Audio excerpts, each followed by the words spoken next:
নমস্কার। প্রথমেই দেখে নেব আজকের সংবাদ শিরোনাম। ললিপপ খাবো নাকি আমরা? কলকাতা ও বাংলা দখলের কথায় বাংলাদেশিদের তুলোধনা মমতার। নন্দীগ্রাম খুনের দফায় দফায় অশান্তি, দেহ নিয়ে থানার সামনে বিক্ষোভে তৃণমূল, গ্রেফতার বিজেপি কর্মী। কাকসায় প্রয়াত বিজেপি কর্মী সন্দীপ ঘোষের পূর্ণবয়ব মূর্তি উন্মোচন। এখন নয়, পরে বলবো। মহুয়ার বিরুদ্ধে বিধায়কদের নালিশ শুনে সাফ বললেন মমতা। বেলডাঙ্গায় বাবরি মসজিদ হবে, আমন্ত্রণ জানানো হবে মুখ্যমন্ত্রীকে। গ্রামীণ রাস্তায় বড় গাড়ি নয়, ঢুকলেই মাইনে কাটা যাবে পুলিশের, সাফ কথা মমতার। শাড়ি পরিয়ে কি হবে? ভারত থেকে হার্টে লাগানো ঋণ খুলে বের করো, বিএনপি নেতাকে তোপ শুভেন্দুর।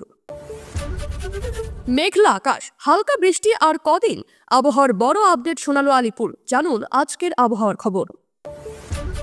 মমতার জেলা সফরের আগে উত্তপ্ত নন্দীগ্রাম, টিএমসি কর্মীকে কুপিয়ে খুন জখম দলের নেতা। শুভেন্দুর পাড়ায় সমবায় ভোট কেন্দ্র বাহিনী দিয়ে করাতে বলল সুপ্রিম কোর্ট, বুথে বুথে সিসি ক্যামেরাও।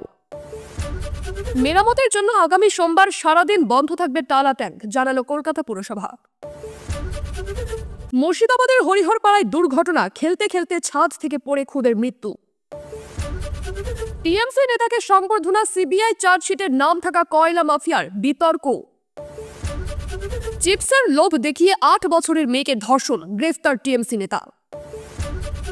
প্রতিদিন নিয়মিত খবর শোনার জন্য সাবস্ক্রাইব করুন কলকাতা পত্রিকা চ্যানেলটিকে। আসছে বিস্তারিত খবরে।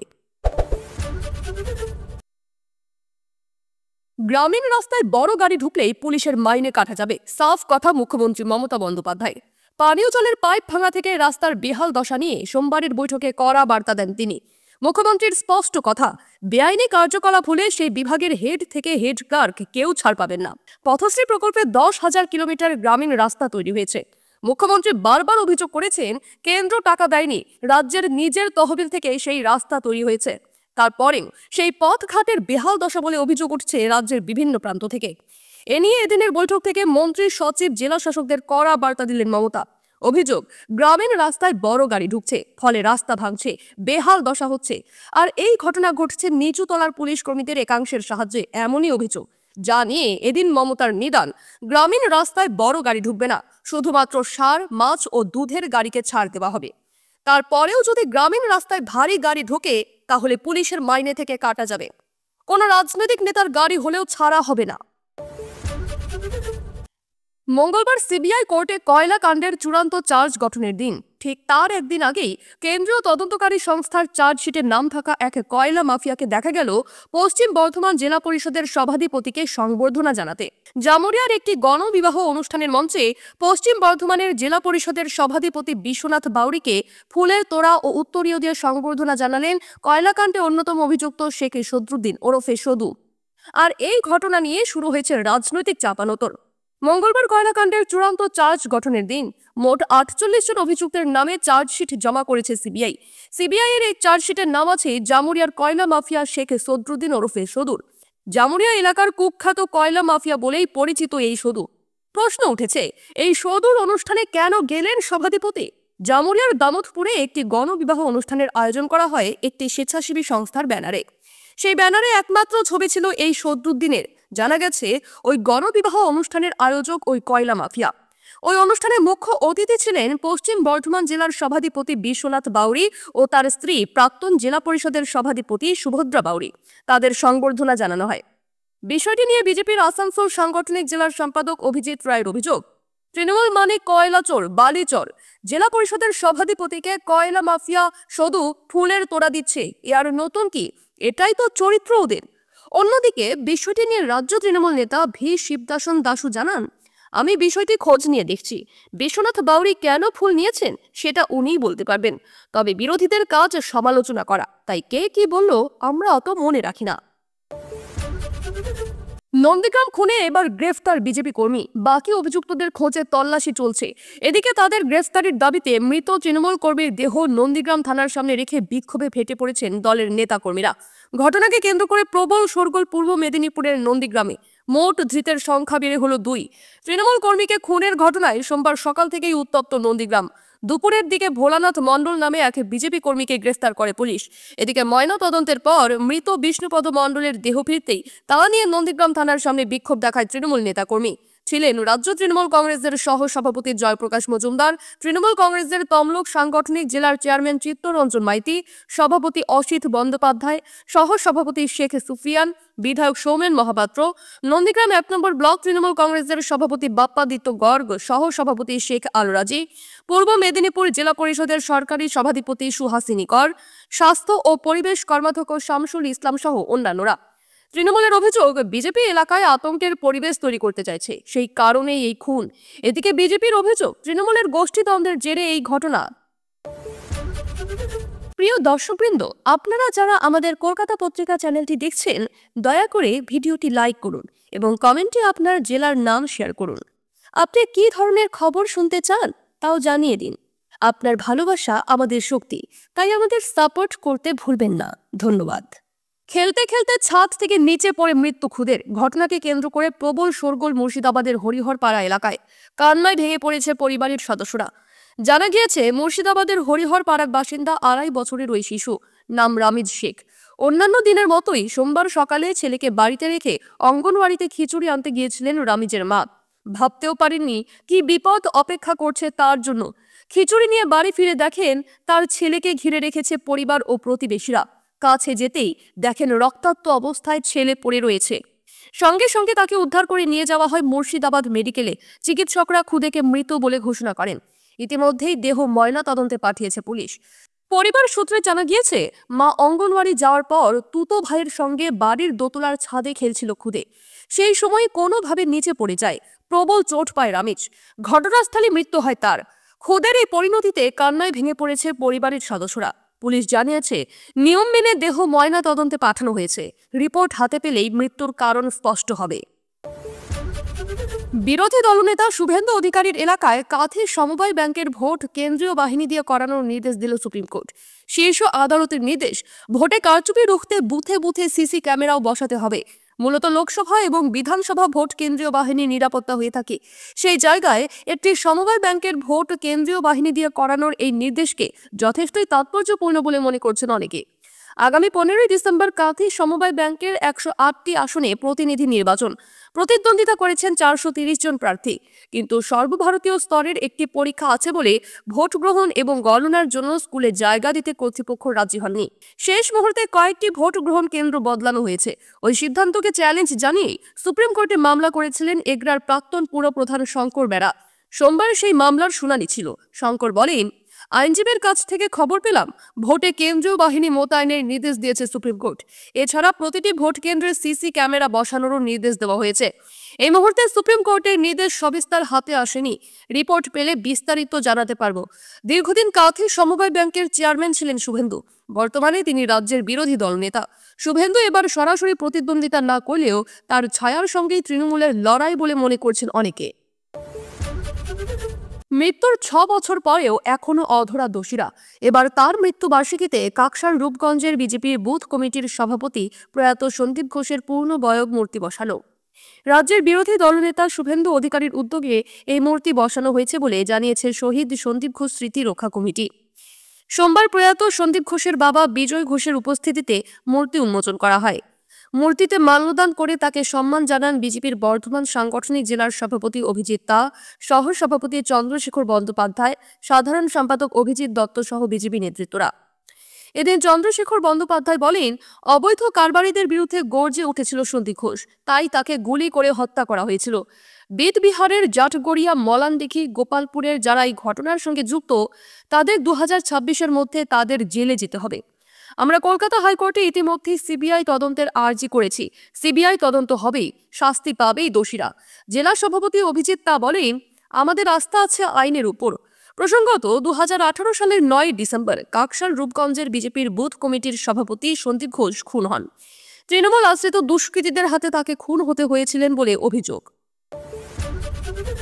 কারোর সঙ্গে আলোচনা ছাড়া সংগঠন চালাচ্ছেন ইচ্ছে মতো, মর্জিমাফিক রদবদল করছেন। এমনটা চললে সংগঠন চালানো কঠিন হয়ে পড়ছে দায়িত্বে থাকা স্থানীয় বিধায়কদের। কৃষ্ণনগরের সাংসদ তথা জেলা সংগঠনের সভানেত্রী মহুয়া মিত্রর বিরুদ্ধে এই অভিযোগ তুলে দলনেত্রী মমতা বন্দ্যোপাধ্যায়ের কাছে চিঠি পাঠিয়েছিলেন নদিয়ার 6 বিধায়ক। সোমবার বিধানসভায় দেখা হতেই মহুয়ার বিরুদ্ধে সরাসরি মমতার কাছে নালিশ জানালেন তারা। তার জবাবও অবশ্যই পেলেন। শুনেই মমতা সাফ জানিয়ে দিলেন, এখন নয়, জেলাবাড়ি বৈঠক যখন হবে তখন এ নিয়ে যা বলার বলবো। দিন চারেক আগেকার কথা, গত 5 ডিসেম্বর কৃষ্ণনগরের সাংসদ মহুয়া মৈত্রর খামখেয়ালিপনার বিরুদ্ধে 6 বিধায়ক সরব হন। এই পরিস্থিতিতে সোমবার বিধানসভায় মমতা বন্দ্যোপাধ্যায়ের কাছে সরাসরি নালিশ জানান 6 বিধায়ক। জেলা সংগঠনের সভানেত্রীর পদ থেকে মহুয়াকে সরানোর দাবিও ওঠে, কিন্তু এই মুহূর্তে এইসব নালিশকে গুরুত্ব দিতে নারাজ তৃণমূল সুপ্রিমো। তিনি সাফ জানিয়ে দিলেন, এ নিয়ে যা সিদ্ধান্ত নেওয়ার যখন জেলাবাড়ি বৈঠক হবে তখনই যা বলার বলবো। অর্থাৎ এখনই নিজের আস্থাভাজন মহুয়াকে নিয়ে অভিযোগকে আমল দিতে নারাজ দলনেত্রী। বেলডাঙ্গায় তৈরি হবে বাবরি মসজিদ, জলসার মঞ্চ থেকে এমনটাই ঘোষণা করেছেন ভরতপুরের তৃণমূল বিধায়ক হুমায়ুন কবির। এবার বিধানসভার সামনে দাঁড়িয়ে সেই ঘোষণার ব্যাখ্যা দিলেন বিধায়ক। কোনো রাজনৈতিক নেতা বা বিধায়ক নয়, এক ইসলাম ধর্মাবলম্বী হিসেবে এই সিদ্ধান্ত নিয়েছেন তিনি। একটি ট্রাস্ট তৈরি করে তার মাধ্যমে মসজিদ তৈরি করবেন তিনি। সেই ট্রাস্টে থাকবেন বিভিন্ন মাদ্রাসার কর্তারা। হঠাৎ কেন এমন একটি সিদ্ধান্ত? হুমায়ুন কবির বলেন, ইসলাম ধর্মাবলম্বী মানুষের আবেগে সাড়া দিয়ে আমি এই ঘোষণা করেছি। বাংলায় 35% নাগরিক মুসলিম, মুর্শিদাবাদের 70% মানুষ মুসলিম। তাদের আবেগকে গুরুত্ব দিয়ে এই মসজিদ তৈরি করা হবে। বিধায়ক জানিয়েছেন, আগামী 2025 সালের 6 ডিসেম্বর এই মসজিদের ভিত্তিপ্রস্তর স্থাপন করা হবে। আর মসজিদের পূর্ণাঙ্গ রূপ দিতে সময় লাগবে 3 থেকে 5 বছর পর্যন্ত। অযোধ্যায় যে বাবরি মসজিদ ছিল তার থেকেও বড় মসজিদ তৈরি হবে বলে জানিয়েছেন। তিনি উল্লেখ করেছেন, বেলডাঙ্গায় প্রায় 80% মানুষই মুসলিম। এই বেলডাঙ্গাতেই রয়েছে রাজ্যের সব থেকে পুরনো মাদ্রাসা, যার বয়স প্রায় 111 বছর। তাই এই জায়গাকেই তিনি বেছে নিচ্ছেন বাবরি মসজিদ বানানোর জন্য। বিধায়ক আরও জানান, মুখ্যমন্ত্রী মমতা বন্দ্যোপাধ্যায়কেও তিনি আমন্ত্রণ জানাবেন। হুমায়ুন কবির বলেন, মসজিদ বানাবো, তাতে শৃঙ্খলার কোনো ব্যাপার নেই। আমার ধর্ম আমি করতেই পারি। আর মুখ্যমন্ত্রীও খুশি হবেন, তাকে প্রধান অতিথি হিসেবে ডাকবো। ট্রাস্টিকে অনুরোধ করব তাকে আমন্ত্রণ জানানোর জন্য। তবে হুমায়ুন কবির স্পষ্ট করেছেন যে তিনি কোনো বিধায়ক হিসেবে এই সিদ্ধান্ত নিচ্ছেন না। আগামী সোমবার গোটা দিন ধরেই বন্ধ থাকবে টালা পাম্পিং স্টেশন, বন্ধ থাকবে পলতা জল পরিশোধন কেন্দ্র। মেরামতের জন্য 16 ডিসেম্বর সকাল থেকে 17 ডিসেম্বর ভোর পর্যন্ত পাম্পিং স্টেশন বন্ধ রাখা হবে। এবার বিজ্ঞপ্তি জারি করে এমনটাই জানিয়ে দিল কলকাতা পুরসভা। আর এর জেরেই চিন্তার ভাঁজ পড়েছে শহরবাসীর কপালে। সোমবার কলকাতা পুরসভার জল সরবরাহ দফতরের তরফে ওই বিজ্ঞপ্তি জারি করা হয়েছে। তাতে বলা হয়েছে, আগামী 16 ডিসেম্বর সকাল 9টা থেকে 17 ডিসেম্বর সকাল 6টা পর্যন্ত পলতা এবং টালা পাম্পিং স্টেশন বন্ধ রাখা হবে। ওই সময়ের মধ্যে সেরে ফেলা হবে বেশ কয়েকটি গুরুত্বপূর্ণ মেরামতের কাজ। আগের চেয়ে খানিক বড় ভাল্ভ বসানোর পাশাপাশি ইলেকট্রোমেকানিক্যাল ড্রাইভ পাম্প, উচ্চ ভোল্টেজের মোটর এবং অন্যান্য বৈদ্যুতিক যন্ত্রাংশ সারাই করা হবে। তাছাড়া ট্যাঙ্কের লিক সারাইয়ের কাজও সেরে ফেলা হবে ওই সময়ের মধ্যেই। আর এর জেরেই 16 ডিসেম্বর গোটা দিন পলতা ও টালা জলাধার থেকে জল সরবরাহ বন্ধ থাকবে। ফলে উত্তর ও মধ্য কলকাতার বিস্তীর্ণ এলাকায় জল সংকট তৈরি হতে পারে বলে আশঙ্কা করছেন অনেকে। কলকাতা পুরসভার 16টি বড়োর মধ্যে প্রথম 7টিকেই টালা থেকে জল সরবরাহ সম্পূর্ণ বন্ধ থাকবে। জল সরবরাহ বন্ধ রাখা হবে কসবা সহ 8 নম্বর বড়োর একাংশেও। পলতা থেকে জল সরবরাহ বন্ধ রাখা হলে দুর্ভোগের মুখে পড়বেন উত্তর 24 পরগনার বিস্তীর্ণ এলাকার বাসিন্দারাও। 17 তারিখ সকাল থেকে ফের পরিষেবা স্বাভাবিক হবে বলে জানিয়েছে পুরসভা। এক নাবালিকাকে ধর্ষণের অভিযোগ, গ্রেফতার তৃণমূলের বুথ সভাপতি। পরিবারের লিখিত অভিযোগের ভিত্তিতে পুলিশ পক্সো আইনে মামলা রুজু করেছে। ঘটনাটি ঘটেছে চাপড়া থানার বাঙালছি দাসপাড়া এলাকায়। নাবালিকার পরিবারের দাবি, রবিবার সকাল 10টা নাগাদ বছর 50-এর অভিযুক্ত ব্যক্তি নাবালিকাকে চিপসের লোভ দেখায়। নাবালিকা বিশ্বাস করে তার সঙ্গে চলে যায়। এরপর ঘরের ভিতর নিয়ে গিয়ে তাকে ধর্ষণ করে বলে অভিযোগ। ঘটনার পর ওই নাবালিকা তার মাকে সমস্ত বিষয়টি জানায়। এরপর পরিবারের পক্ষ থেকে চাপড়া থানায় ওই ব্যক্তির বিরুদ্ধে লিখিত অভিযোগ দায়ের করা হয়। অভিযুক্ত বুথ সভাপতিকে গ্রেফতার করেছে চাপড়া থানার পুলিশ। ধৃতকে পুলিশ আজ কৃষ্ণনগর জেলা দায়ের আদালতে পাঠায়। এক প্রতিবেশী বলে, 8 বছরের একটি বাচ্চা মেয়েও, লোকটার বয়স 50-এরও বেশি। এই রকম অভিযোগ উঠলে মানুষের তো ক্ষোভ হবেই। যে কোনো কারণে স্ত্রীকে বের করে দিয়ে বাচ্চাটাকে ধর্ষণ করেছে। অভিযুক্তের কঠিন শাস্তি হওয়া দরকার। এই প্রসঙ্গে ক্যামেরার সামনে মুখ খুলতে চাননি তৃণমূলের কেউ। তবে ব্লক সভাপতি সুখদেব ব্রহ্ম জানিয়েছেন, এর সঙ্গে তৃণমূলের যোগ নেই, তবে কেউ অন্যায় করলে চরম শাস্তি হোক। এক ধাক্কায় তাপমাত্রা বেশ কয়েক ডিগ্রি নেমে গিয়েছে। আলমারি থেকে শুধু গরম পোশাকই নয়, বেরিয়ে পড়েছে ছাতাও। পরিবর্তিত পরিস্থিতিতে সোমবার দুপুরের পর থেকে বৃষ্টি শুরু হয়েছে দুই বঙ্গের একাধিক জেলায়। আলিপুর আবহাওয়া দফতর জানাচ্ছে, পশ্চিমী ঝঞ্ঝা বাংলা ও সিকিমের উপরিভাগ দিয়ে অতিক্রম করছে। এর প্রভাবে উত্তর ও দক্ষিণবঙ্গের বেশ কিছু জেলায় মেঘলা আকাশ, বিক্ষিপ্তভাবে হালকা বৃষ্টি শুরু হয়েছে। আলিপুর আবহাওয়া দফতরের প্রাদেশিক অধিকর্তা সোমনাথ দত্ত জানিয়েছেন, সোমবারের মতো আজ মঙ্গলবারও দার্জিলিংয়ের পার্বত্য এলাকায় তুষারপাতের সম্ভাবনা রয়েছে। শুধু দার্জিলিং নয়, কালিম্পংয়ের পার্বত্য এলাকাতেও সোমবার হালকা তুষারপাত হতে পারে। তবে সান্দাকফু, ঘুম সহ সিকিম সংলগ্ন উঁচু পার্বত্য এলাকায় বেশি তুষারপাতের সম্ভাবনা রয়েছে। আজ মঙ্গলবার উত্তরবঙ্গ জুড়ে ঘন কুয়াশার সতর্কতা জারি করা হয়েছে। দার্জিলিং, কালিম্পং, জলপাইগুড়ি, কোচবিহার, উত্তর দিনাজপুরে এর প্রভাব বেশি পড়বে। দৃশ্যমানতা 200 মিটারের নিচে থাকবে। এমনকি কয়েকটি এলাকায় দৃশ্যমানতা 50 মিটারেরও নিচে নেমে যেতে পারে বলে সতর্ক করা হয়েছে। ঘন কুয়াশার সম্ভাবনা থাকবে দক্ষিণবঙ্গের পশ্চিমের বেশ কিছু জেলাতে। কুয়াশা বেশি থাকতে পারে বাঁকুড়া, পুরুলিয়া, ঝাড়গ্রাম, মুর্শিদাবাদ, বীরভূম ও পশ্চিম বর্ধমানে।